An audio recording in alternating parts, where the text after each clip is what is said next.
শুধু মানতে শিখিয়েছে। ছাত্র শিবির আমাদেরকে দেশপ্রেম শিখিয়েছে, আদর্শ শিখিয়েছে।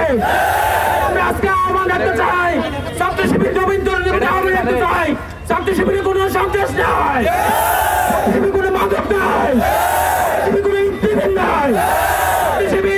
ছাত্র শিবির আজকে এই পথচলায় 1948 বছর এই পথচলায় আমাদের অনেক ভাইকে আমরা হারিয়েছি, আমাদের হাজার হাজার ভাইয়ের অঙ্ক আমরা হারিয়েছি, আমাদের অসংখ্য ভাইকে গুম করা হয়েছে।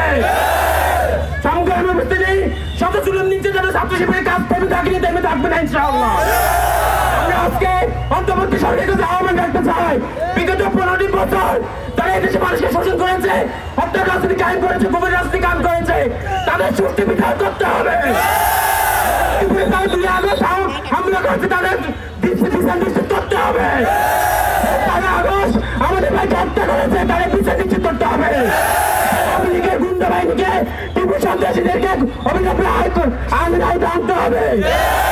সংগ্রাম উপস্থিতি আমরা আজকে এখান থেকে আহ্বান রাখতে চাই, ছাত্র শিবির এদেশের স্বাধীনতা, স্বাধীন সার্বভৌমত্ব হিসেবে কাজ করবে ইনশাআল্লাহ।